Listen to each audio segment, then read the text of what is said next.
예수님께서는 사람들에게 당시 누구신지에 대해서 수없이 증언해주고 계십니다.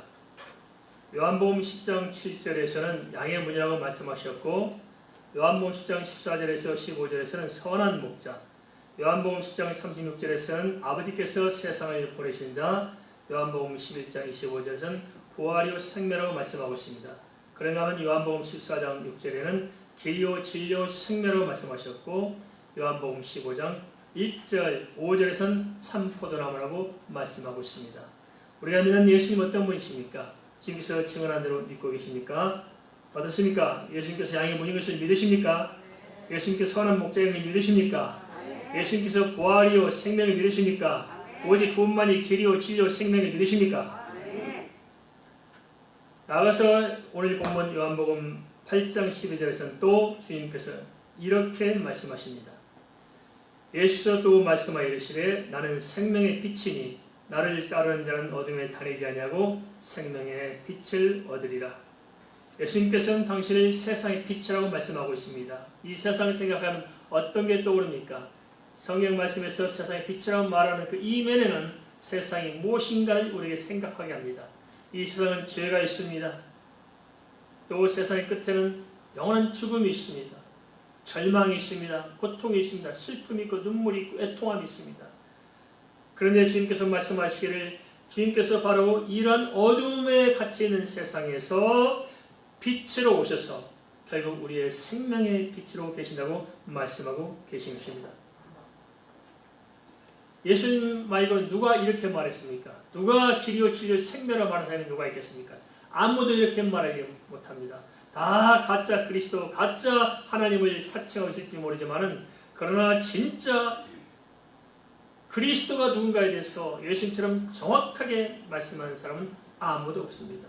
그 말은 그건 뭘 말합니까? 오직 예수 그리스도만이 유일한 그리스도시요 유일한 구원의 반석임을 말씀하고 있는 것입니다. 생명의 빛이란 죄와 사망에서 구원할 생명의 빛입니다. 곧 그리스도심을 의미합니다. 이 세상이 아무리 어둠으로 지날지라도 빛이 임하면 어둠이 물러가는 것처럼 아무리 우리가 인생의 어둠이 지날지라도 아무리 사단이 발악할지라도 아무리 인생 문제가 우리를 짓누른다 할지라도 이 모든 흑암을 우리가 감당할 수 없을지라도 빛이 임하면 어둠은 물러가게 되어 있습니다. 바로 예수 그리스도가 우리의 빛이라고 성경은 말씀하고 있습니다. 중요한 것은 예수님께서 구약의 모든 언약의 말씀과 또 예수님이 친히 말씀하신 그 모든 말씀을 주님께서는 이루어내신 것입니다. 온전하게 사셨습니다. 첫째로 주님께서는 십자가 대속을 통해서 구원의 길을 성취하셨고 또한 둘째로 율법에도 흠이 없이 완벽한 삶을 사신 유일한 분이십니다. 그러기에 주님께서는 빛이신 것입니다. 한데 그럼에도 불구하고 주님의 말씀을 듣고 표적을 직접 보았던 당시 시대의 사람들조차도 주님을 믿지 않고 대적했습니다. 오늘날 어떻습니까? 마찬가지가 아닐까요?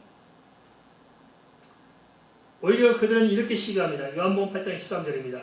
바리새인들이 이르되 내가 너를 위하여 증언하니 내 증언은 참되지 아니하도다. 바리새인들은 주님의 말씀 자체를 들으려지 않았습니다. 그를 받아들이지 않고 이유가 많고 말이 많고 탈이 많습니다. 그들은 하나님을 잘 안다고 생각합니다. 그래서 자기들 하나님을 잘 알기 때문에 예수 그리스도를 받아들일 수 없다고 생각하는 것입니다. 그런데요, 사실 심각한 것은 뭐냐? 자기들이 하는 말조차도 무슨 의미인지 알지 못한다는 것입니다. 알긴 하는데 모르는 것. 이게 바로 그들의 문제였습니다. 오늘날도 예수 믿는 사람들조차도 이런저런 구실로 이유가 많고 탈도 많고 말도 많고 신앙생활을 똑바로 하지 못합니다. 왜 그럴까요? 왜 우리가 예수 믿는 믿음의 생활을 제대로 못할까요? 대부분 이렇게 말합니다. 형편 때문에 어떤 일이 많아서 그렇다고 생각들을 할 수 있을 것입니다. 예수 안 믿는 사람도 이유들이 많습니다. 우리 집안이 내력이 그래서 또 바빠서 또 뭔가 좀 폼나게 성공해서 교회에 가고 싶어서 이유도 많고 탈이 많습니다. 그러나 사실 과연 그것 때문에 그럴까요?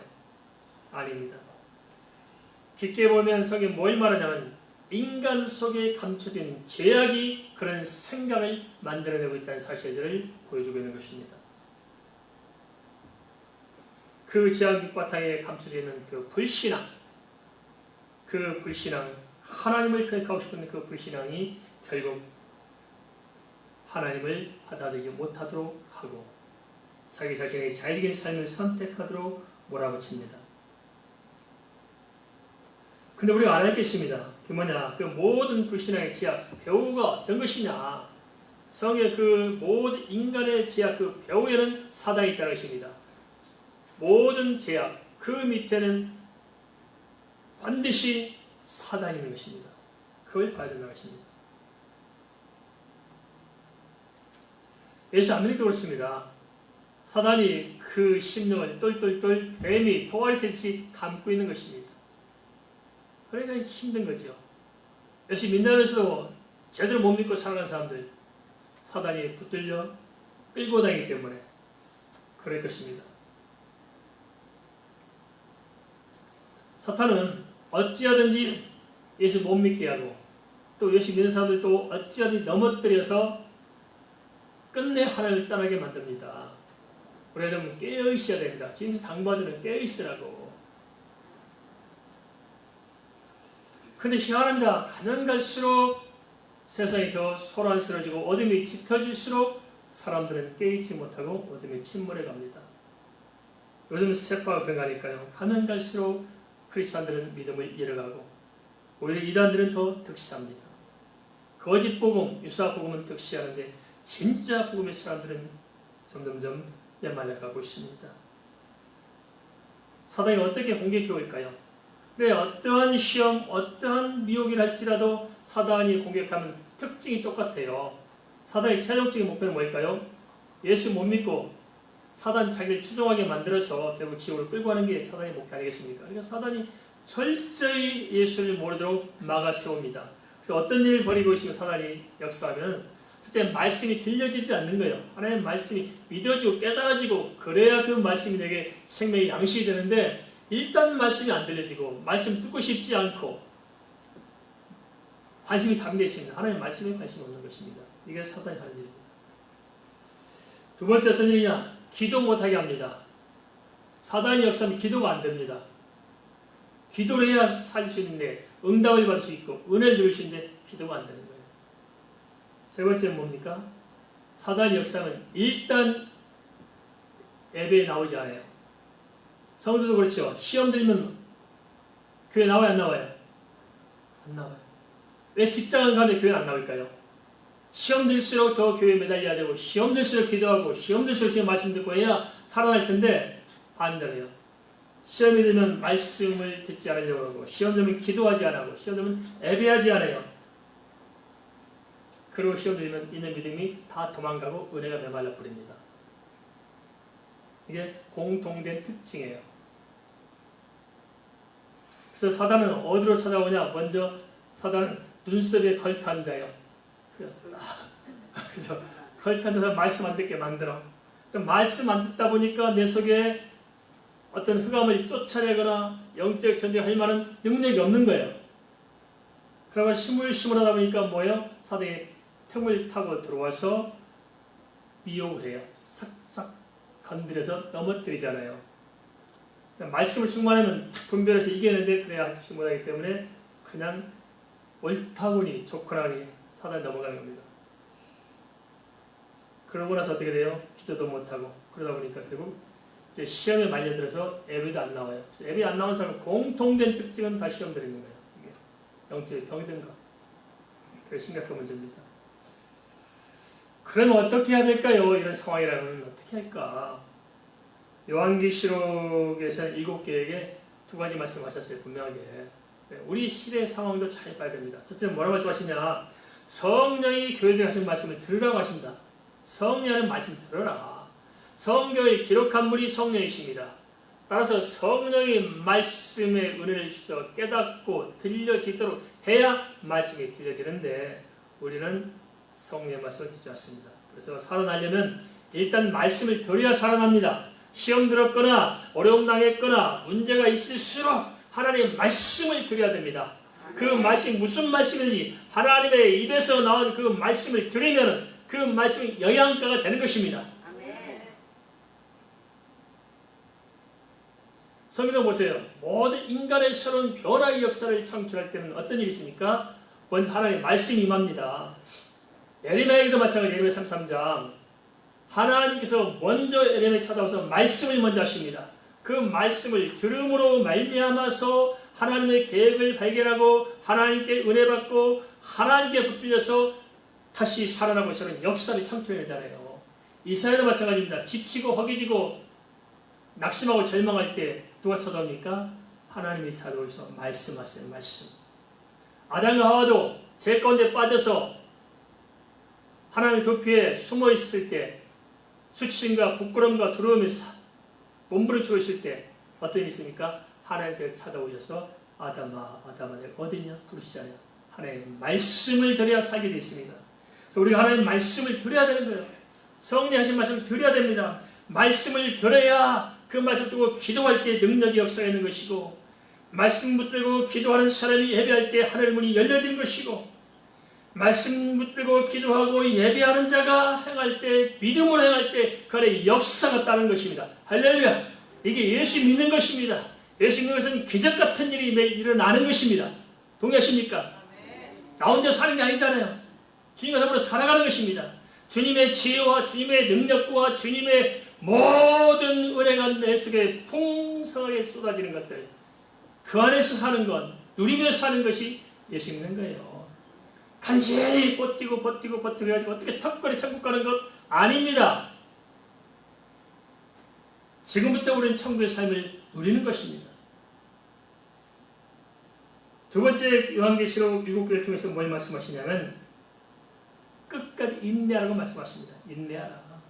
인내는 우리의 몫입니다. 물론 인내는 우리 힘으로는 안 되죠. 그래서 기도하지 않겠습니까? 주께서 은혜 주시야 우리를 인내하시는데 대부분 인내를 못해요. 시답되는 자존심 때문에 또 이유 때문에 핑계 때문에 말이 많고 다리 많고 이유도 많아가지고 그냥 다 팽개쳐버려요. 그죠? 항상 사단이 이렇게 우리를 집요하게 공격해 들어오는데 이걸 깨닫고 그 순간순간 하나님의 음성을 듣고 그걸 이겨낼 때 우리가 영적으로 성장하고 성장해 나가시는데 거기서 끝나요. 그죠? 좀 불쌍한 것입니다. 이게. 경주하다가 중간에 포기하고 빠져나온 거예요. 깊이 자생해야 됩니다. 로마서 10장 17절도 그래서 뭐라 말씀하시냐면 우리를 하여금 제 말씀부터 들으라고 말씀하십니다. 믿음은 들음에서 나오고 들음은 그리스도의 말씀으로 말미암습니다. 지치고 있습니까? 피곤해져 있습니까? 방황이 됩니까? 낙심되어 있습니까? 절망됐습니까? 문제 가운데 신음하십니까? 일단 그걸 쫓아가지 마시고 주의 말씀을 들으시기 바랍니다. 내 속에 아무리 어둠이 짙어도 어둠을 내가 쫓아낼 수 없는 거예요. 그죠? 어둠을 쫓아내려고 할수록 나는 더 어둠에 말려듭니다. 어떻게 하면 좋습니까? 빛이 임하면 됩니다. 할렐루야. 자, 우리가 문제 해결하고 살는 것이 아닙니다. 예수 믿는 사람 문제 해결에 살지 말고 문제가 있을수록 우리가 어떻게 하느냐? 내가 빛 가운데로 가면 됩니다. 주의 말씀을 듣고 기도하고 예배하고 주의 믿음으로 선포하고 주님 앞으로 다가서면은 어둠은 물러갑니다. 할렐루야. 이게 영적인 원리입니다. 주 예수 앞으로 가야 삽니다. 넘어지더라 주님 바라보 넘어지고 주님을 향해서 달려가면 그 안에 살 길이 있는 것입니다. 예수님에 관해서는 예수님뿐만 아니라 당시 사람들과 성부 하나님, 성령 하나님도 수없이 증거하고 있습니다. 그럼에도 사람들은 주님을 거역합니다. 몰라도 그렇잖아요. 수없이 증거되고 있음에도 불구하고 사람들은 주님을 거역하고 믿음으로 살지 않고 심지어 크리스천한 사람들조차도 자기 속에 옳은 대로 살아가고 있지 말씀 안에 거하지 않습니다. 언약을 잃어버리고 방황하고 있지 않습니까? 도대체 왜 그럴까요? 요한복음 8장 14절 16절 이렇게 기록하고 있습니다. 예수께서 대답하여 이르시되 내가 나를 위하여 증언하여도 내 증언이 참되니 나는 내가 어디서 오며 어디로 가는 것을 알거니와 너희는 내가 어디서 오며 어디로 가는 것을 알지 못하느니라. 너희는 육체를 따라 판단하나 나는 아무도 판단하지 아니하노라. 만일 내가 판단하여도 내 판단은 참되니 이는 내가 혼자 있는 것이 아니요 나를 보내신 이와 함께 계시니라. 사람들이 진리를 분별하지 못하는 것이 왜 그러냐? 성경은 정확하게 하고 있습니다. 진리를 분별하지 못하는 것은 다른 것이 아니고 내 육체를 따라 판단하기 때문이라고 이야기하고 있습니다. 그 말이 어떤 의미일까요? 그것은 육체에 속한 자기 자신의 욕망, 자기의 생각, 자기의 틀 안에서 판단하기 때문에 결코 바른 판단을 가질 수 없는 것입니다. 그래도 우리 역시 마찬가지로 내가 판단하면서 내가 예수 믿고 내가 신앙생활 내가 어떻게 해보려고 합니다. 내가 분별하려고 합니다. No, 아닙니다. 바리새인들이 그랬어요. 자기들이 예수를 판단하잖아요. 그죠? 예수님 이러니 저러니 따져가면서 예수님 비판하고 판단하고 시비하고 하고 있습니다. 그건 아닙니다. 예수님이 우리를 판단해야지 우리가 예수님을 판단하는 건 말이 안 됩니다. 하나님 나를 어떻게 생각하는가, 하나님 내 상황을 뭐라 말씀하시는지 들어야 내가 사는 게 열리는 것이지 내가 앉아서 판단하고 있던들 이거 아무 소용이 없습니다. 판단은 내 생각을 하는 것이 아니고 그래서 제 말씀에 나를 비춰봐야 한다는 것입니다. 우리가 생각을 바꿔야 살 수가 있습니다. 바리새인들은 종교적인 기득권이라는 그 욕심을 가지고 주님을 판단하고 있었습니다. 오늘날도 그렇습니다. 사람은 주를 믿으러 가지 않습니다. 이런 자는 구실 내에서 오면 말도 많고 이도 많고 탈도 많습니다. 그리고 절대 믿음을 받아들이지 않고 믿는 사람조차도 자기 식대로 자기 구실을 내면서 주님 뜻대로 살려고 하지 않습니다.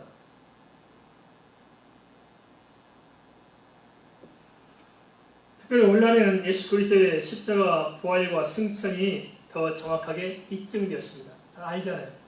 이것은 단순한 신앙 고백이 아니라 역사적인 사실로 확증된 것입니다. 분명한 사실입니다. 더 분명해졌습니다. 그런 사람들 예수 믿습니까? 아니에요. 안 믿습니다. 세상 사람들은 그렇다 치고 예수 믿는 사람들은 왜 방황할까요? 왜 갈수록 힘을 잃고 배도의 물결에 휩쓸리고 있을까요? 안타까운 것은 그래도 된다고 생각하는 거예요. 이렇게 믿고 사는 것이 괜찮다고 생각하는 것입니다. 그러나 성경은 아닙니다. 요즘 대세가 무율법주의입니다. 그냥 예수 믿었으니까 구원 받았으니까 그냥 적당히 살아도 그냥 천국 간다고 생각하는 것들입니다. 아닙니다. 성경이 그렇게 말하고 있지 않습니다. 진짜 참된 믿음이 무엇인지를 생각하게 하고 있습니다. 무엇이 진짜 믿음입니까? 무엇이 예수 믿고 사는 것입니까? 우리가 생각을 똑바로 정리해야 됩니다. 대충 사는 것, 그 속에 뭐가 있을까요? 내가 이렇게 예수 믿고 살아도 된다고 생각하는 그 중심에 뭐가 있냐는 것입니다. 그에는 분명히 하나님이 중심이 아니고 내 생각일 것입니다. 내가 중심이 돼서 내가 판단하고 내가 결정하고 내가 내 자신의 문제를 내가 용납하고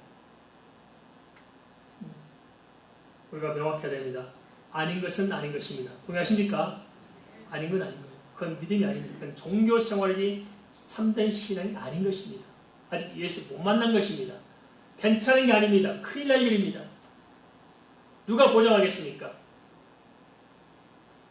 그렇게 신앙생활 한다고 하고 다니고 그 괜찮은 줄 알고 살다가 그 끝을 어떻게 장담할 수 있겠습니까? 우리가 다시 생각해야 됩니다. 도대체 왜 그런 사람들이 그렇게 제멋대로 살아갈까요? 로마서 1장 28절은 그 근본적인 이유를 이렇게 알려주고 있습니다. 또한 그들이 마음에 하나님 두기를 싫어하며 하나님께서 그들을 그 상실한 마음대로 내버려 두사 합당하지 못한 일을 하게 하셨으니 시공을 불문하고 사람들의 영적인 근본적인 문제가 뭐냐? 마음속에 하나님 두기를 싫어하는 거예요. 하나님을 사랑하고 하나님을 구하고 하나님을 찾아야 되는데 아니요. 하나님 두기를 싫어요. 하나님 안 계셨으면 좋겠어요. 내 마음대로 살다가 끝날에 어떻게 하나님 만나서 천국 갈 일이지 나는 간섭 좀 안 하고 내버려두면 좋겠다. 이게 심각한 문제입니다. 이게 바로 우리를 잔혹하게 만들어가는 우리 안의 죄악의 모습입니다.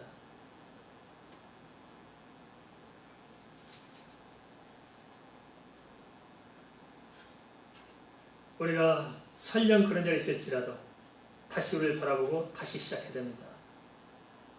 성경이 뭐라 말하는 걸 다시 듣고 다시 출발해야 됩니다. 뭐라 말하는 성경은 로마서 1장 16절입니다. 내가 복음을 부끄러워하지 아니하노니 이 복음은 모든 믿는 자에게 구원을 주시는 하나님의 능력이 됨이라. 복음을 부끄러워하지 마십시다. 주 예수 그리스도의 복음을 부끄러워하는 것이 무엇입니까? 복음을 거역하는 것입니다. 복음에 순종하지 않는 것입니다. 받아들이지 않는 것입니다. 내 마음대로 복음을 내가 교통정리하는 것입니다. 그 복음을 온전히 받아야 우리에게 구원이 성취되고 그리고 그 복음을 그대로 우리가 믿고 그 앞에 굴복해야 그 복음이 우리를 살리는 능력이 되는 것입니다. 복음 앞에 내가 죽어질 때 그 복음이 나를 살리는 것입니다. 믿으십니까? 우리가 분명히 기억해야 됩니다.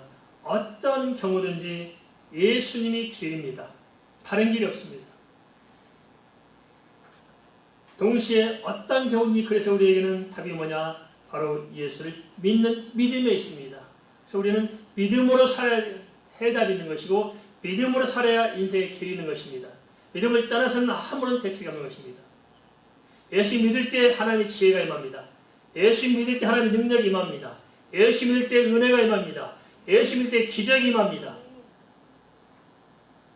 그 기적을 매일매일 삶 속에서 우리가 체험하며 하나님이 살아계심을 발견하며 살아가는 것이 신앙생활인 것이지 예수를 잃어버리고 내 마음대로 살다가 그냥 내 뜻대로 살다가 그냥 그때 천국에 소망을 붙들고 있는 것 그건 예수 믿는 게 아닙니다.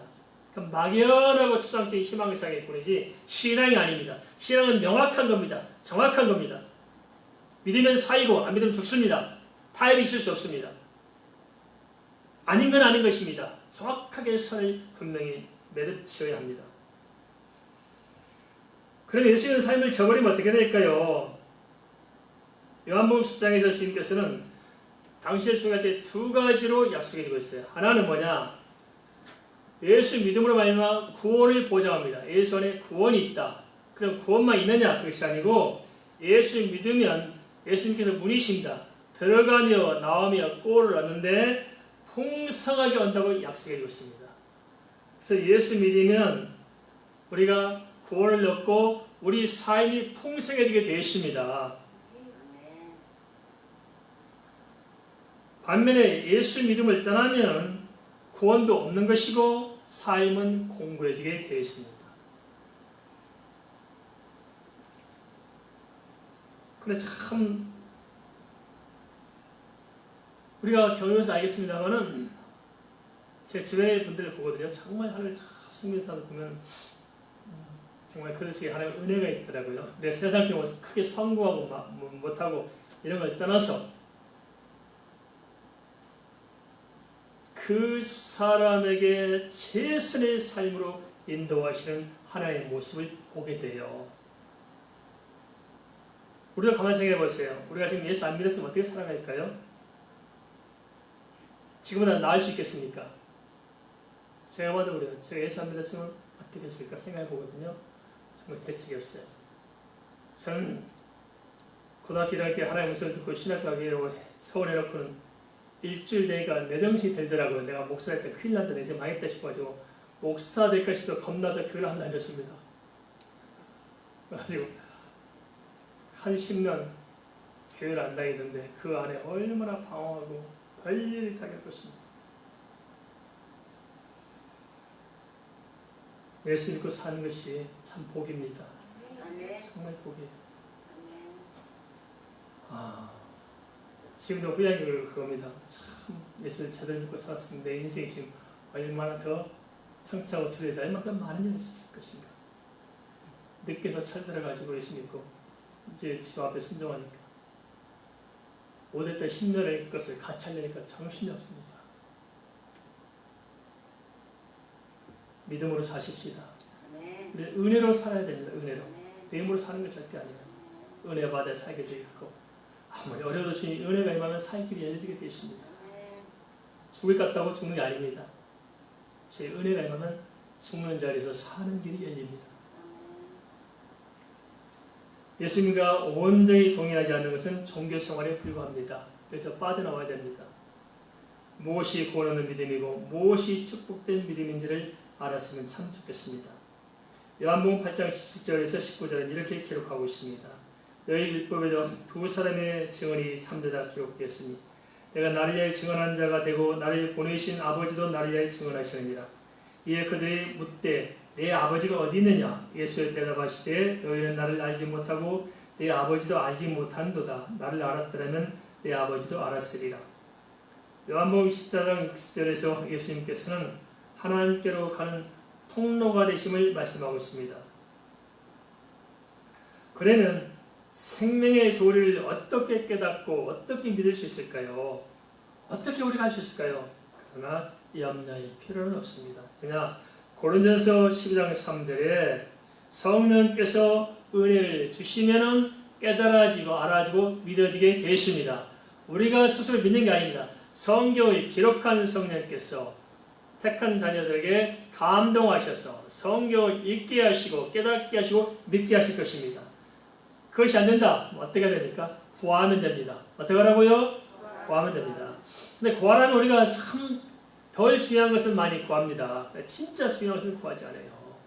기도하면 저 직장 열어주세요. 사업 잘 되게 해주세요. 건강해 주세요. 돈 많이 벌게 해주세요. 신랑들 속 안 썩게 해주세요. 새끼들 잘 되게 해주세요. 늘 이런 기도하잖아요. 근데 정작으로 중요한 것은 기도하지 않아요. 뭘 기도하지 않습니까? 주님을 좀 알게 해주세요. 주님 믿음을 좀 주세요. 하나님의 그 은혜를 좀 알게 해주세요. 기도하지 않습니다. 사실 우리의 인생 문제가 우리가 이런 기복적인 것, 세상적인 구하지 않아서 지금 문제가 아니고 그것을 이루고 성취할 만한 우리의 믿음의 그릇을 못 만든 게 문제잖아요. 주님께서는 뭔가를 우리에게 부어주시고 은혜를 주시기 원하시는데 너무너무 쫀쫀한 거예요. 이게 너무너무 쫀쫀. 정말 옹졸합니다. 이게 밴댕이 송알딱지만 해가지고 이렇게 해가지고 맨날 이게 자기 욕심만 내실 뿐이지 정말 주님 앞에서 성장을 그러지 않습니다. 그러니까 하나님께서 어떻게 은혜를 부어주겠어요? 조금만 은혜를 부어주시면 또 교만하고 또 세상 것도 좀 하나님 세워주시면 또 세상으로 나갈 텐데 어려울 때는 죽겠다 하나님 붙잡고 있다가 좀 되면 이제 하나님 팽개치고 자기 잘못을 살아가는 것들인데 우리가 믿음을 구하고 복음을 구하고 진리를 구하고 주님을 좀 구했으면 참 좋겠습니다. 바울이 그렇게 구했잖아요.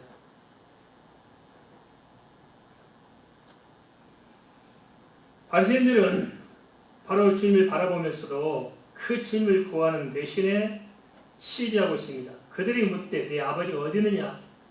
그들은 문제가 뭐냐? 하나님을 알긴 하는데 잘 몰랐다는 것입니다. 그들 하나님 굉장히 잘한다고 생각했죠.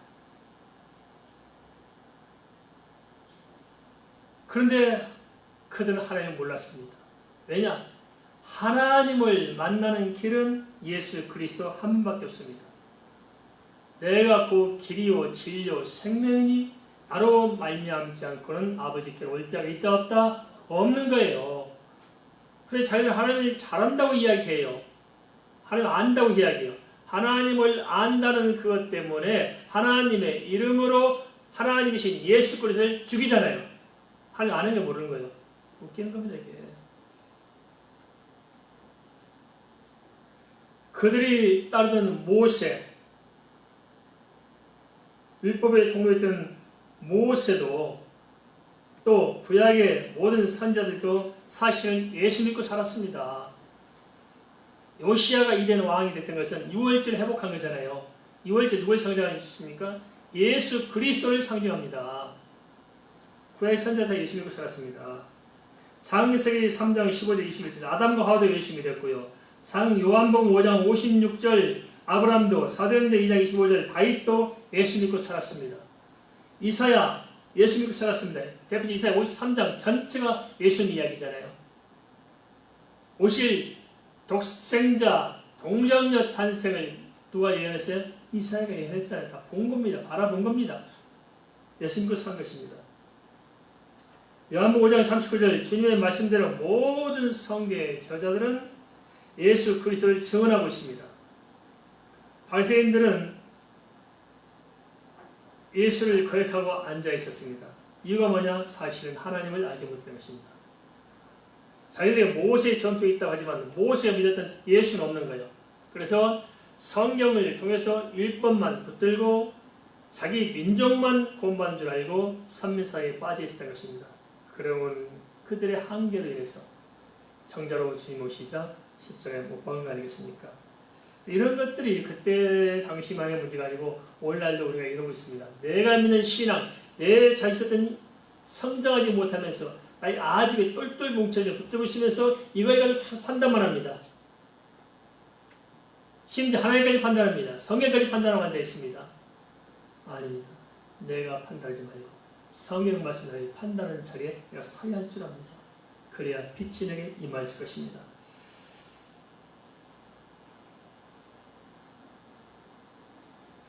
그래서 참 성경이 아이러니하죠.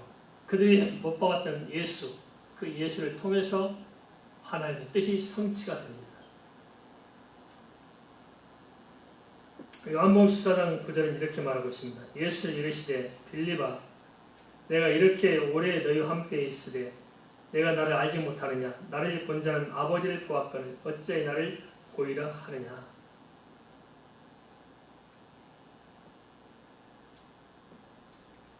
주 예수를 통해서 하나님을 보여주고 있는데도 그들은 이 사실을 알지 못하고 주 예수를 못 박습니다. 보고 보지 않는 것이 중요한 것이 아니고 중요한 것은 그 진리의 말씀 믿느냐 믿지 못하냐 있습니다. 본다고 믿는 것도 아니고 안 본다고 안 믿는 게 아닙니다. 유대인들, 바리새인 세관들은 예수를 보았잖아요. 기적도 보았잖아요. 말씀 들었잖아요. 근데 믿어요 안 믿어요? 안 믿습니다. 그래서 믿음은 참 하나님의 은혜입니다. 하나님의 은혜 주셔야 되는데 우리가 하나님의 은혜를 받아야 믿지만은 우리 인간의 편에서는 우리가 하나님 앞에서 어떻게 살아야 할 것인가 우리가 결정하도록 하셨습니다. 그래서 우리가 잘 분별해야 됩니다. 지금도 많은 사람들이 엉뚱한 예수를 쫓아다니고 엉뚱한 하나님을 쫓아다닙니다. 그렇지만 우리가 잘 분별해야 됩니다. 예수 없는 세상 종교나 예수 없는 다른 하나님, 다른 예수, 거기에는 구원이 없습니다. 그리고 정확한 복음에 안착한 정확한 믿음, 구원에 이르는 믿음에 정확히 안착하지 않고서는 구원이 보장될 수 없습니다. 적당히 대충 내 생각대로 예수 믿는 것, 그것은 예수 믿는 것이 아니라는 사실들을 성경은 규명해주고 있습니다. 동의하십니까? 네. 조심해야 됩니다. 우리 내가 예수 믿고 산다고 이야기했잖아요. 아닙니다. 내가 은혜 받았다고 생각하잖아요. 종교적인 감성이 충만한 것이지 진짜 주를 만난 것인가를 생각해 봐야 됩니다. 방 받았다고 구원 받습니까? 방은 중들도 합니다. 뭐 환상을 받다고 뭐 구원 받습니까? 환상은 무당들도 하고 있습니다.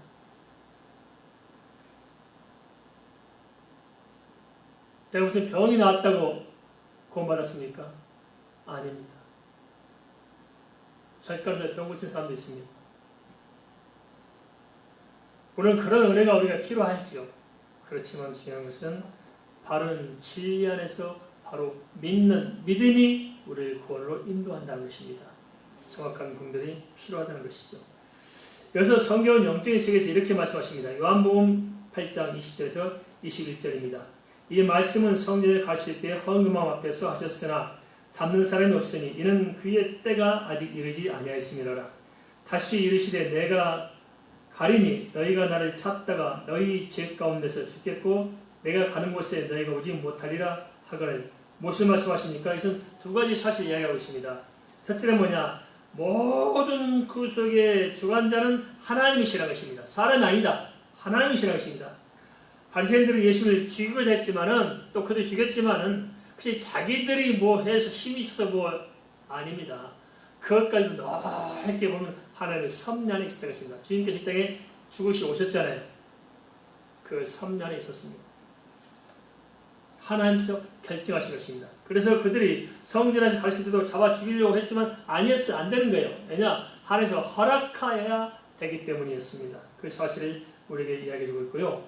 둘째는 바리새인들은 메시아를 기다렸으면서도 그 메시아가 오자 메시아를 알아보지 못했습니다. 그리고 그 메시아를 반대로 믿는 것이 아니라 죽였습니다. 근데 주님께서는 역설적으로 미리 말씀하셨어요. 너희들이 너희 죄 가운데 죽을 것이다. 정확하게 맞아떨어졌죠. 그들은 그들의 죄 가운데 죽었습니다. 믿지 않고 예수님 못 박은 그 죄 가운데서 그들은 벗어나지 못했습니다. 그런데 웃긴 것은 뭐라 말합니까? 어떻게 하려 하니까 뭐라고 그래요? 그 죄를 우리와 우리 후손에게 돌려라. 우리가 감당할 것이다. 만나고 죽여라. 이랬잖아요. 어떻게 됐어요? 이스라엘 그 꼴이 비참하잖아요. 지금까지도 이스라엘 민족은 그 흔적을 가지고 살아갑니다. 600만 명에 대해서 여러 가지 많이 의견이 많습니다. 그렇게 안 되겠다고 주장하는 사람도 있고 또 어떤 사람들은 아니다. 실제 밝히지 않은 부분들이 더 크다. 근데 한 연구에 의하면은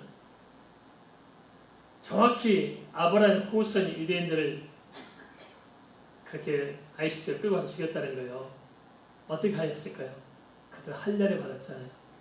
그래서 바지까지 내려가지고 할례받아 다 죽인 거예요. 끌고 왔어. 잔혹한 일을 벌였습니다. 사실 지금 보면 그래서 순수한 아브라함 혈통이 별로 없어요. 다 바벨론으로 또 애굽으로 다 아수르로 방어 끌려다니면서 다 종족이 섞여지고 그러다 또 이후에 어떤 일이 있습니까? 지금까지 2000년 동안 나라 없이 전세 흩어져 살다 보니까 뭐 다 섞여져 있어요. 혈통이. 그래 민족의 정체성이 다 말살된 것입니다. 그래서 유대인들이 찾는 이유는 뭡니까? 그건 유대인 혈통을 말하는 것이 아니라 유대의 종교입니다. 흑인들도 있고 뭐 우리 한국 사람도 유대의 종교 가진 사람도 있고 그렇습니다. 이 자체가 하나님의 말씀이 살아있다는 것은 모든 역사가 하나님 말씀대로되며 역사의 중심이 하나님의 사실들이 정확하게 보이고 있지 않습니까? 주의 말씀은 완벽하게 성취가 됐습니다. 당시 바리새인들은 자기들의 육신의 판단으로 예수님을 거역하고 끝내 죽였지만 그들은 예수님을 대적했던 그 죄값을 치료하면 했습니다. 에베소 1장 4절에는 구원의 섭리를 이렇게 이야기하고 있습니다. 곧 창세전에 그리스도 안에서 우리를 택하사 우리로 사랑 안에서 그의 앞에 거룩하고 흠이 없게 하시려고. 그러면 하나님의 구원의 섭리는 무엇입니까? 첫째는 예수 그리스도만을 구원의 길로 하나님께서 작정하셨다는 것입니다. 오직 예수 그리스도 한 분 외에는 구원이 없다는 것입니다. 근데 지금도 웃기잖아요. 예수 말고 구원의 길이 있다고 수없이 이야기하고 있잖아요. 아니다. 오직 예수 한 분밖에 없다. 왜 예수가 필요하냐? 그것은 인간의 죄 때문에 그렇습니다. 인간은 자기 죄로 스스로 죽을 수밖에 없고 스스로 자기를 구원할 수 없는 만큼 부패하고 타락하고 전적으로 묵묵하고 전적으로 무지합니다. 그래서 주님께서는 대속을 통해서 우리의 죄값을 해결하고 구원 얻도록 예수 그리스도 한 분으로 작정하신 것입니다. 세상에 많은 종교가 있고 많은 교주가 있고 많은 신들이 있습니다. 누가 우리를 위해서 죽어주셨습니까? 예수님 한 분밖에 없습니다. 그래서 우리가 명확히 볼 필요가 있는 것이고요. 두 번째는 믿는 자를 구원하시기로 언약하신 것입니다. 아담과 하와의 범죄는 불순종일까요? 불신앙일까요? 대체적으로 잡아낸 불순종에 우리가 초점을 모아갈 수 있어요. 아닙니다. 아담과 하와의 죄는 불순종이 아니라 불신앙입니다. 불순종이 아니고 불신앙입니다. 근데 잘 봐야 됩니다. 그럼 불순종이 뭐냐? 믿음이 없기 때문에 불순종을 한 것입니다. 근데 사단은 희한하게 불신앙에 대해서 문제를 해결하지 않고 불순종을 해결하려고 해서 이것이 마치 큰 것처럼 드러내서 행함을 통해 구원받는 길이 있다고 이야기하고 있습니다. 이게 사단의 방법입니다. 그러나 하나님 아닙니다. 믿음을 통해서 구원을 얻고 믿는 자가 순종하게 되어 있습니다. 이걸 통해 본다면 왜 우리가 방어하고 왜 배회하고 왜 내 마음대로 의심 있고 왜 내 생각대로 하나님 판단하고 왜 내가 투자하고 내 인생 내가 내 것처럼 살아가고 있습니까? 따지고 보면 우리는 믿음이 없는 것입니다. 병든 믿음, 이것이 문제가 아니다 하는 것입니다. 다시 한번 우리가 진정성 있는 믿음이 무엇인가를 생각해야 합니다. 넓게 보는 믿는 것도 하나님의 은혜지만은 그러나 하나님께서 인간의 입장에서 생각하도록 몇 가지를 요구하십니다. 첫째, 요한계시록 3장 20절에서는 문을 열라고 하십니다. 어떤 문을 열어요? 마음의 문을 열어라. 그래서 바리새인들의 실수를 반복하지 말고 좀 제발 문을 활짝 여시기 바랍니다. 그럼 절대 문을 안 열어요. 예수 믿기는 믿는다고 하는 해놓고도 예수 내 안에 들어와서 자기 마음대로 할까 싶으니까 겁이 나서 안 열어. 그러지 마시고 문을 여십시오. 내 인생을 내가 주인 되어 사는 것이 잘 될까요? 주님이 주인 되는 게 나을까요? 주님을 모시고 사는 게 좋지 않겠어요? 활짝 여십시오. 주님을 주인으로 모시기 바랍니다. 주님을 주인으로 모실 때 인생이 달라질 수 있습니다. 열어야 됩니다. 로마서 10장 20절은 뭐라 말합니까? 사람이 마음으로 믿어 의에 이르고 입으로 시인하여 구원에 이른다고 말하고 있습니다. 믿고 시인하는 삶이 필요합니다. 그러니까 다시 말하면 결단이 필요하다. 확실히 좀 결단을 내자. 우리가 미적하고 믿는 것도 아니고 안 믿는 것도 아니고 그러지 말고 결단을 내라. 정확하게 신앙을 고백하고 정확하게 믿고 진짜 예수 믿고 한번 살아보십시다. 성경 그걸 요청하고 있습니다. 정말 구원은 심각한 문제잖아요. 근데 우리는 정작으로 중요한 일은 뒤로 미뤄요. 바쁜 일을 우선합니다. 바쁜 일을 먼저 해야 됩니까? 중요한 일을 먼저 해야 됩니까? 근데 바쁘다고 교회 안 나와요. 뭐가 중요할까요? 진짜 중요한 일을 제대로 하면 바쁠 일 없어져요. 그죠? 중요한 일을 집중해 나가면 바쁜 일이 정리가 됩니다. 제가 그걸 체험해요. 제가 굉장히 바쁘잖아요. 목사님 저만큼 바쁜 사람 없어요. 저는 담임 목사님 10배를 바쁜 것 같아요. 저도 똑같이 담임 목회 하잖아요. 똑같이 신방해야 되고 똑같이 성도들이 기도해야 되고 똑같이 새벽마다 기도해야 되고 똑같이 예배 인도하고 설교 준비하고 저는 설교 준비 더 열심히 해요. 거기다가 제가 선교단체 들고 있잖아요. 여기 기관이 몇 개가 교단이 있죠. 학교가 한두 개 아니잖아요. 전 3개 흩어져 있잖아요. 학교. 그리고 출판사가 있잖아요. 또 다른 기관들이 여러 많은 기관들 있잖아요. 거기다 또 이제 다른 협력단체 이렇게 다 이렇게 해가지고 다 돌봐주고 같이 이끌어줘요. 그래서 책을 써야 하잖아요. 교과 써야 되니까. 늘 정도 책을 써요. 책도 한글로 쓴 것이 영어로 써줘야 되고 머리 그리고 또 강의 다니잖아요. 가서 영어로도 강의해야 돼. 가니까 영어 공부하잖아요. 강의 그냥 영어 안 쓰면 다 잊어버려가지고 열심히 뭘 할지는 몰라. 또 개창피 당해. 그러니까 또 틈틈이 영어 공부해야 돼. 텔레비전 영어 틀면 또 눈치도 보이고 공부해야 돼. 공부하지. 거기다 또 제가 신이잖아요. 씻어내라고 자꾸 연락이 와요. 씻어주고 뭐지 어쩌죠. 그 다음에 제가 또 예전에 무슨 일로 또 거기에 대한 전문적인 분야로 또 와서 강의해달라고 초청이 와요. 오늘 하루만 봐도 제가 시간 얼마나 짜놨지 모릅니다. 이빨 닦으면서 머리 감으면서 그래서 눈으로 시계 봐가면서 계획 세우면서 또 팔로 이렇게 또 치고 씌우면서 제가 일단 날마다 이렇게 살아가요. 목사님 너무 바쁘다. 진짜 그렇게 살아가요. 그러면 저를 만나자서 안 만나 되겠습니까? 아니요. 해요. 또 다 해요. 하지 못한 적 있으면 아니 다 해요. 그래서 제가 책을 10몇 권 썼거든요. 지금까지. 그렇게 하면서 10몇 권 썼어요. 그래서 또 뭔 일 사건 벌어져가지고 괜히 시간서 있어가지고 뭐 알잖아요. 말 안 해도. 그걸 쓴 것만 이만큼 썼어요.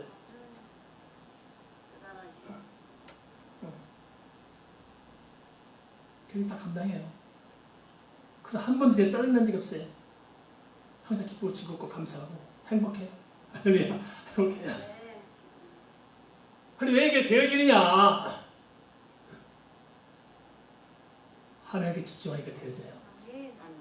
아예 난 예수 사역을 작정하고 결단 내리니까 즐거워요. 행복해요. 그럼 그 말도 어디서 다 해결하느냐? 또 그렇잖아요.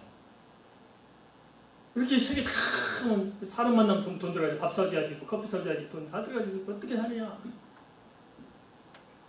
돈 없어 무대본 적 한 번도 없어요. 또 희한하네 또. 우리 교회에서 매주마다 목회비 줘요, 성교비. 그 가지고 교회가 교회도 그 돌보면서 뭐 이렇게 하고 뭐 하면서도 충분했어요. 그리고 문자하면 또 어디서 생기든 또 생겨서 호주머니 들어와요. 누가 보내줘도 보내가지고 뭐 일거리 생기면 그 일하러 또 돈을 보내줘도 되고. 그래서 그렇게 해왔어요. 그 필요한 돈만이 지금 얼마 들었을까요? 상상한다. 자꾸만 그런 것이 아니고 우리 유성규 목사님 그러시더라고요. 유성규 목사님이 저한테 그래요. 자기는 지금 가보니까 지금 이제 코로나 때문에 교회가 아주 어렵고 그나마 지금 적은 교회인데 한 100명 되는 교회가 한 50명 선교하다 나갔대요. 선교하지 말자고 말 안 들은다고 그래서 선교에 나가면서 50명이 나갔다는 거예요. 그래서 자기 선교를 멈출 수 없다 하니까 50명이 나갔다는 거예요. 그래서 50명 나갔는데 코로나 있다가 또 빠져나와서 20대명이 한다는 거예요. 그 교회가 설립해서 지금까지 3평짜리 어디서 개척했대요. 3평에서 개척했으니까 하는데 그 교회가 선교 원금을 지금 것이 35인가 이상 있었다는 거예요. 제가 놀라봤어요. 아니 어디서 그렇게 합니까? 그러니까 뭐 자기는 하나님 주셨다고 그래요. 어떻게 줬습니까? 당신은 하나님 아버지고 나는 뭐 서답니까? 그런 거 아니에요. 제가 하나의 비법을 터득했어요. 인생의 비법. 말할까 말까요? 인생의 비결 터득했다니까 제가요. 주님의 사이기로 작정하면 나머지 하나님 책임지셔요. 할렐루야. 그 비결이더라고요. 그래서 성도들 이렇게 안 살아요. 믿음도 옹졸하고 쫀쫀하고 그냥 뭐 말도 안 되는 이유도 많고 말도 많고 달도 많고 넘어지면서 그냥 뭐 아이고 뱀에 소화 닦지만 해가지고 확 털고 털어뿌리고 다시 시작하면 되잖아요. 그래 내가 실수했다 잘못했다 어쩔 건데 내가 완전하냐 나 부족해 그래 털어뿌리고 오늘부터 다시 한번 살아보마 털고 예수 믿음으로 일어서면 되잖아요. 할렐루야. 사람이 완벽해요. 실수할 수 있어요. 저도 실수 많이 합니다. 털어부리고 일어나면 되는 거예요. 그렇다고 실수에 또 우리 목사님 또 바람도 다니까 절대 아니에요. 그렇게 비약하지 마세요. 절대 그런 일 없어요. 저도 연약하지만 털고 일어섭니다. 다시 믿음을 시작하십시다. 다시 일어서면 돼요. 이제 끝났어요. 다 털어버리고 정말 오직 예수 오직 믿음으로 살 때 오직 은혜로 살 수 있습니다. 내가 사는 인생은 재미가 없어요. 스트레스가 많아요. 하나님께서 살게 한 인생은 즐겁고 행복하고 감사한 줄 믿습니다. 바꿔주시기 바랍니다. 그래야 행복합니다. 내가 행복하는 것은 불행해져요. 안 되는 거예요. 진짜 예수를 말미암아 기뻐하고 주님을 찾고 은혜를 찾고 복음을 구하고 주님 기뻐하시는 무엇인가를 진짜 주님 아버님 시원케 하고 들어오면 내가 몸부림치면은 내 삶이 되네요. 우리 교회에서 제가 제일 복 많이 받은 것 같아요. 보세요. 아들이 둘인데 또 하나 보너스가 딸도 하나 줬잖아요. 부럽죠? 저는 그냥 되어져요. 해보려고 한 게 없어요. 욕심이 부려본 적이 없어요. 되어져요. 근데 사람들이 다 자기 계산까지 하려고 해요. 안 되는 거예요. 믿음으로 사십시다. 진짜로 믿음으로 사십시다. 예수로 살아봅시다. 은혜로 살아보십시다. 할렐루야.